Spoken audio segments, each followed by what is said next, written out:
Point de départ Lusambo. Elles se sont ébranlées au centre-ville pour chuter à l'état-major des forces armées de la République démocratique du Congo où le gouverneur a lancé un appel aux jeunes pour leur intégration massive à l'armée afin de défendre l'intégrité territoriale. L'appel à la mobilisation et à la vigilance lancé par les chefs de l'État, Félix-Antoine Tshisekedi, contre l'agresseur rwandais sous couvert du M23, a également reçu un écho favorable à l'Équateur. Ici, les forces vives ont marché pacifiquement en guise de soutien au FARDC. Cette marche, pilotée par les cadres de concertation de la société civile ainsi que la nouvelle société civile, a commencé au parc de jeunes Joseph Kabila, où des milliers de personnes ont répondu à cet appel patriotique, celui de dénoncer la barbarie du M23 soutenu par le Rwanda. Les manifestants ont porté leur soutien à nos vaillants combattants des FARDC.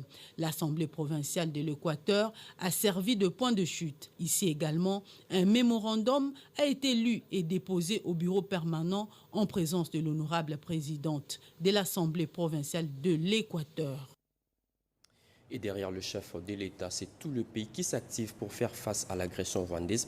Les artistes de musique traditionnelle aussi, regroupés au sein du FESNAC, ces artistes ont déposé hier au ministère de la Culture un mémorandum demandant au Rwanda de quitter la République démocratique du Congo. C'est un reportage d'Hérodé Panda. Réponse à la mobilisation décrétée par le chef de l'État Félix-Antoine Tshisekedi Tshilombo contre l'agression rwandaise. Les artistes traditionnels réunis au sein du Festival national de Gungu, FESNAG, s'élèvent comme un seul homme en soutenant le FARDC et les commandants suprêmes des armées. Les ancêtres et la force de la nature, ils sont associés pour battre l'agresseur rwandais et ses exécutants du M23. Voici les messages contenus dans leur mémorandum déposé devant la ministre de la Culture, Arts et Patrimoine, Catherine Katungu Furaha. Nous, les artistes traditionnels et alliés, réunis au sein du FESNAC, nous retrouvons à Kinshasa sous l'appel lancé par le chef de l'État. Fustigeons l'agression des forces armées rwandaises déguisées en M23. Les coordonnateurs du FESNAG, face au Mushigo, a renchéri. C'est un message de mise en garde contre les forces combattantes du Rwanda. Les ancêtres congolais ont marre de leur présence ici.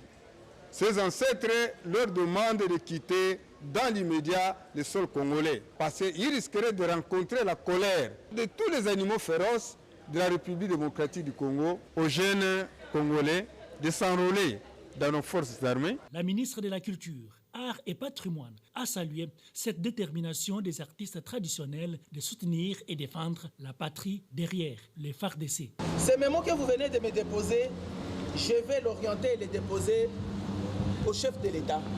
Le Congo est notre patrimoine. Même pas un centimètre ne puisse être cédé.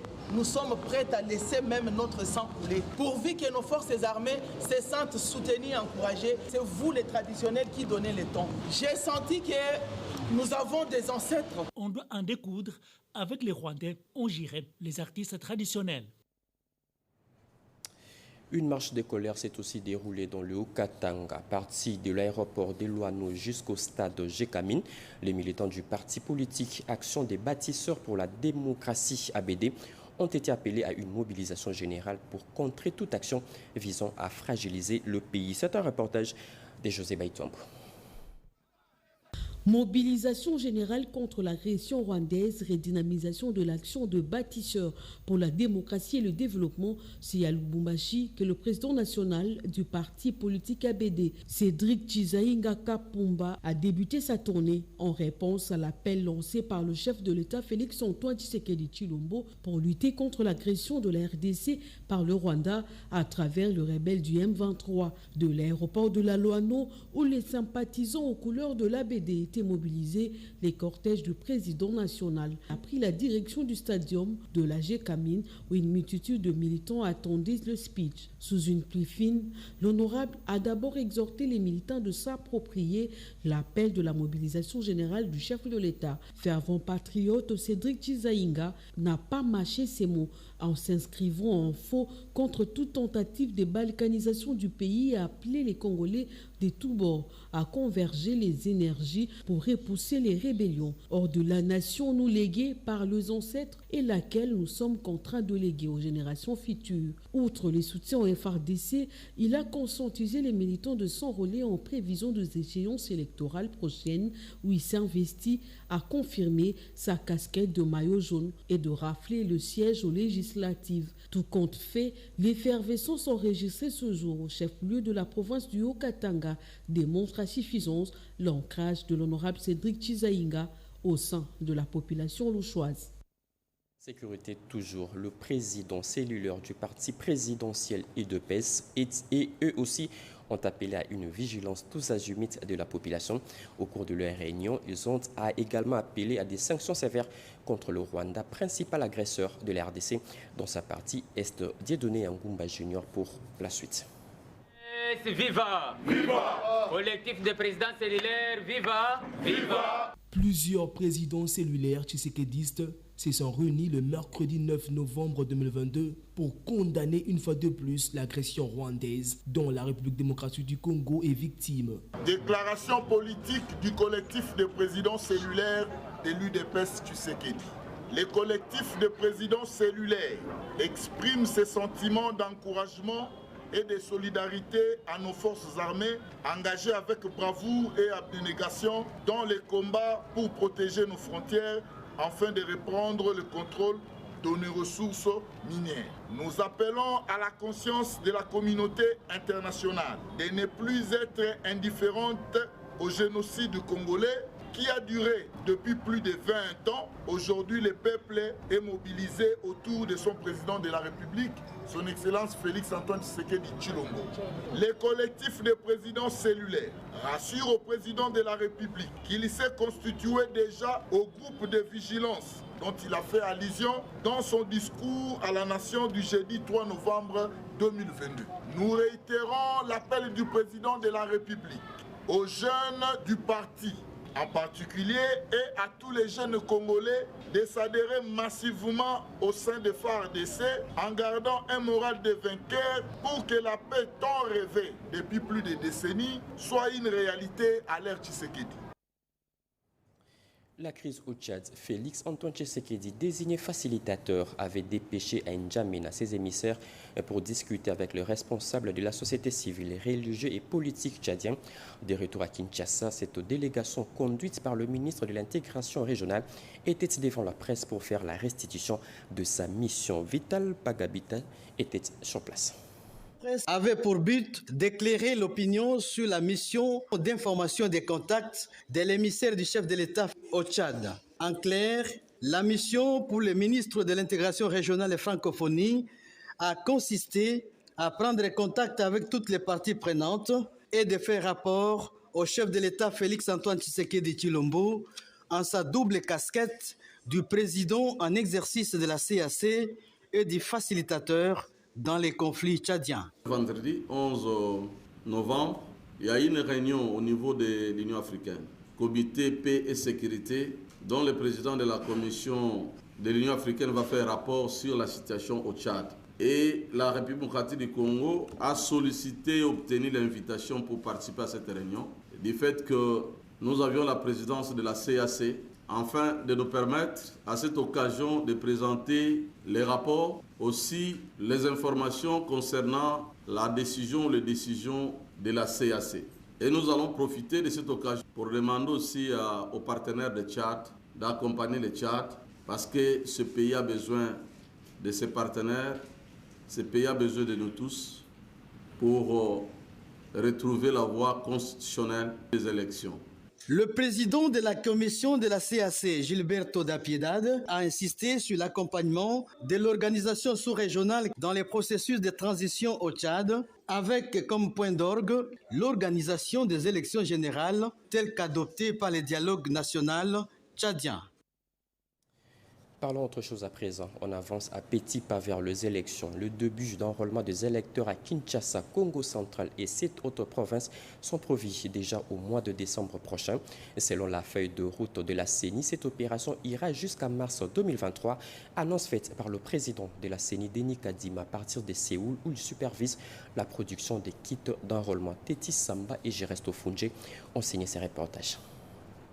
C'est une visite qui illustre la bonne volonté de la Commission électorale nationale indépendante d'organiser les élections transparentes, crédibles et apaisées dans le délai constitutionnel en République démocratique du Congo. Le numéro 1 congolais de la centrale électorale, Denis Kadima Kazadi, qui a séjourné en Corée du Sud, a eu une série d'activités, ce dans le cadre d'une inspection de la production à grande échelle des kits d'identification et d'enrôlement des électeurs. Je suis venu d'abord m'assurer que le logiciel qui est en train d'être développé continue à l'être, parce qu'il y a chaque fois des petites innovations qui sont faites, aussi bien des grandes que des petites innovations. Mais maintenant, nous sommes dans la phase de production. Comme on peut le voir, il y a une très grande production qui est en train d'être faite. Nous parlons en termes de milliers de machines, avec tout ce qu'il y a comme équipement connexe. Et ainsi, ceci nous assure et nous rassure que nous aurons le début de l'inscription des électeurs le mois prochain. Le président de la CENI, Denis Kadima Kazadi, s'est réjoui du travail abattu par l'entreprise sud-coréenne. Je suis très impressionné par la qualité du travail. Comme tout le monde peut le voir, nous avons commencé ce travail avec un grand retard, mais nous sommes vraiment dans le bon et nous sommes très optimistes que les choses iront comme prévu. Signalons que les provinces de Kinshasa, Grand Bandundu et Grand Équateur, hormis la Mongala, sont celles concernées par la première zone opérationnelle. Un nouveau document normatif sur les technologies de l'information et de la communication en intelligence artificielle est sur la table du ministre du Numérique. Un des représentants de l'UNESCO, porteur de ces documents, l'a remis à Eberhard Kolongili. C'est un reportage de Toto Songo. Le représentant de l'UNESCO, Asayas Baroto Darosa, en séjour à Kinshasa, est allé présenter au ministre du Numérique, Désiré Cachemire Kolongele Eberhard, les documents normatifs sur l'éthique en intelligence artificielle en ce qui concerne sa mise en œuvre, de sorte que la République démocratique du Congo figure parmi le pays modèle en matière de la recommandation sur l'éthique en intelligence artificielle. Le Code du numérique est un document vraiment important et surtout parce que nous aurons dans le même code, dans le même document, tous les éléments clés en ce qui concerne le numérique. C'est un document vraiment important, c'est quelque chose de nouveau qui a été approuvé par les 193 pays membres de l'UNESCO. Ça fait environ un an. Nous sommes prêts à travailler avec le gouvernement, avec monsieur le ministre du numérique pour la mise en œuvre de cette recommandation ici en RDC. Mais aussi, il y a d'autres sujets, d'autres aspects, d'autres initiatives sur lesquelles nous sommes prêts aussi à accompagner le ministère du numérique. Le patron du numérique a émis le vœu de voir le travail que l'UNESCO va entreprendre en collaboration avec le gouvernement congolais dans le cadre du numérique soit effectif. Cette visite de représentant de l'UNESCO, Asayas Baroto Darosa, en RDC, intervient après le lancement à Kinshasa de l'étude sur l'universalité d'Internet en RDC en partenariat avec cette agence des Nations Unies. Les personnes vivant avec handicap ont aussi le droit de vivre et jouir de la santé sexuelle et reproductive. C'est le résumé d'une formation sur l'intégration et l'inclusion de cette catégorie de personnes en droit de santé sexuelle. Jean-Pierre Ndolo Demazou pour plus de détails. En situation de handicap ont des besoins et des attentes en matière de vie affective sexuelle. Malheureusement, ces besoins sont ignorés de la communauté. Pour lever le tabou auprès des familles, des professionnels et dans l'imagerie collective, une formation des prestataires sur l'inclusion des personnes vivant avec handicap a eu lieu mercredi dernier à l'INPES. Au cours de cette formation, il était question d'échanger sur les différents sujets, problèmes et discriminations auxquels ces personnes vivant avec handicap font face quotidiennement. Ces réflexions ont aussi permis d'étayer des évolutions sur le plan législatif, même s'il reste encore du chemin à parcourir. Nous avons tenu, en collaboration avec notre partenaire technique qui est Léonard Cherchier, d'organiser cette formation en vue de doter les différents partenaires et aussi nos prestataires des notions importantes sur l'inclusion et ou l'intégration des personnes en situation de handicap. Les personnes en situation de handicap sont parmi les plus pauvres et les plus marginalisées de la planète. Et aussi 80% d'entre eux résident dans des pays à revenus faibles ou intermédiaires. Les enfants et les adolescents en situation de handicap sont souvent exclus des programmes d'éducation sexuelle ou n'y ont pas accès parce qu'on pense souvent qu'ils n'en ont pas besoin. Rappelons que reconnaître la sexualité des personnes en situation de handicap, c'est reconnaître leur humanité et la pleine existence de leur citoyenneté. Le centre médical de Kinshasa vient d'étendre le nombre de ses extensions à Kinshasa. Un nouveau centre hospitalier de CMK vient d'être inauguré dans la commune de Ngalima. Ceci pour mieux assurer les soins de santé de qualité, même dans le coin périphérique de la capitale. Cédric Kinina. Un plateau technique répondant aux normes pour une maison médicale polyvalente où les patients ont accès à toutes les spécialités et à la médecine générale. C'est sans doute l'ADN du centre médical de Kinshasa CMK qui se rapproche de la population pour des soins de santé de qualité. L'extension des MAC Campagne dans la commune de Ngaliema répond à cette vision nouvelle qui tend à couvrir Kinshasa et ses périphéries des centres hospitaliers avec une médecine aux standards internationaux. Il s'agit d'un premier pas pour le patient dans son parcours de soins qui par la suite peut se poursuivre soit dans notre centre de médecine externe au CMK Beach, soit en hospitalisation rue du Commerce. Nous envisageons par la suite de mailler l'ensemble de la ville en ouvrant petit à petit des centres dans différents quartiers. Une action saluée par le président provincial de l'Ordre des médecins. Pour réguler la bonne pratique de la médecine, il faudrait aussi mettre les médecins dans de très bonnes conditions. Avoir cette nouvelle extension, nous sommes confiants que nos confrères trouveront un beau cadre pour pouvoir exercer la médecine comme il se doit. 53 ans d'accompagnement en République démocratique du Congo, les CMK s'affichent comme étant l'un des piliers en tant que formation hospitalière qui s'arrime à la vision du chef de l'État Félix-Antoine Tshisekedi qui vise à garantir des soins de santé de qualité pour tous. Et déjà, CMK Ma Campagne ouvre ses portes dès ce lundi 14 novembre. Un sursis de 20 jours accordé à tous les abonnés de la Régie des eaux qui n'honorent pas leur facture d'eau. Cette entreprise est encore à l'étape de sensibilisation avant de procéder à la coupure massive, comme nous dit Serge Merlin-Mata.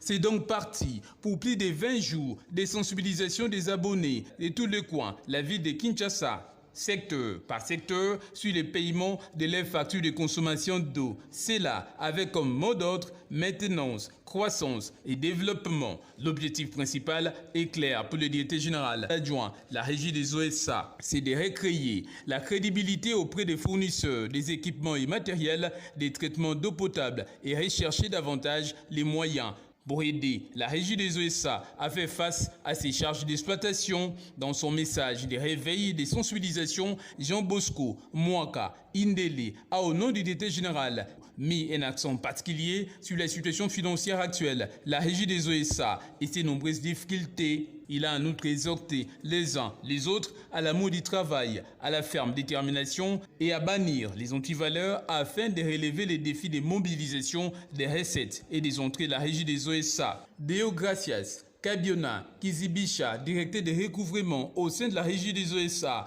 a circonscrit les contextes dans lesquels se tient cette campagne. Le directeur provincial, la régie des OSA, Kinshasa, Matundu Mpaka, a invité l'assistance à l'unité, au renforcement des collaborations et à l'implication renforcée pour un recouvrement efficace des créances auprès des abonnés de Kinshasa.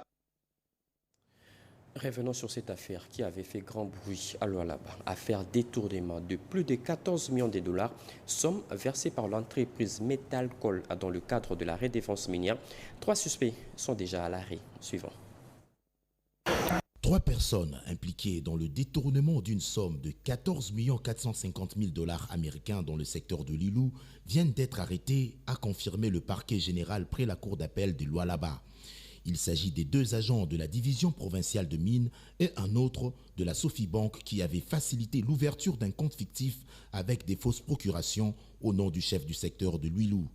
Selon l'avocat du dit secteur, Moïse Swana, ancien agent et assistant du chef de ce secteur, serait le cerveau moteur de ce détournement. Il y a des indices très sérieux qui montrent que le monsieur a été la casserole de ces drames. Donc chaque le 8 du mois, il partait prendre 500 000 $. Et le monsieur qui partait prendre l'argent, il est connu, il est délicassi. Là, il est en fuite parce que le paquet le suit. On attend que le paquet fasse son travail pour qu'on ait la merci. Les faits se seraient déroulés au cours de la période allant de mars 2021 à septembre 2022. Cette somme, estimée à 14 450 000 $ américains, serait le fruit de la redevance minière que verse l'entreprise Metalcode dans le compte du secteur de Lilou au profit des communautés impactées par son projet d'exploitation.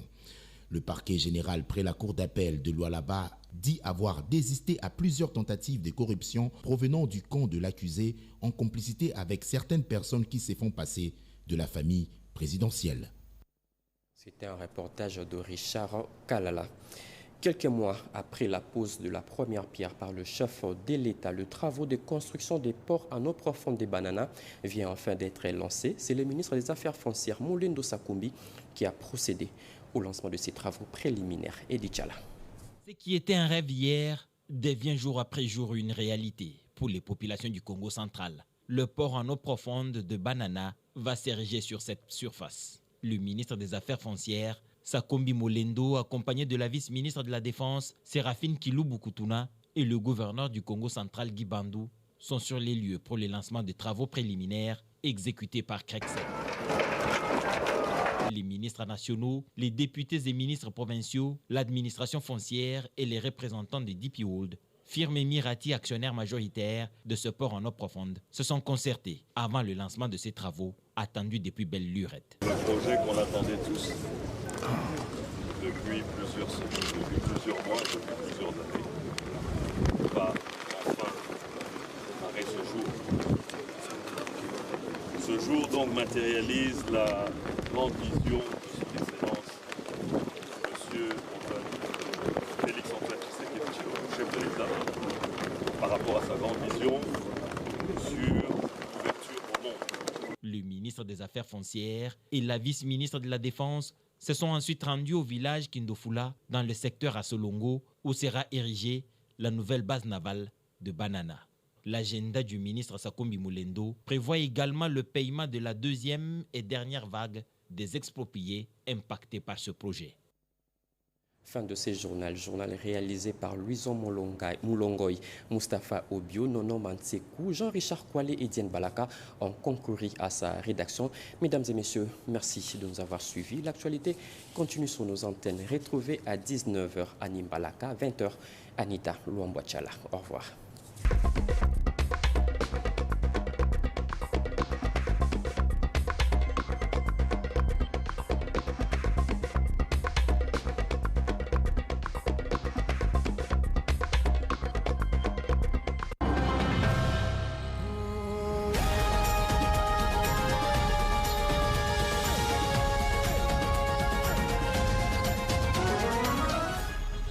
RTNC, le journal. Sous le haut patronage de la présidence de la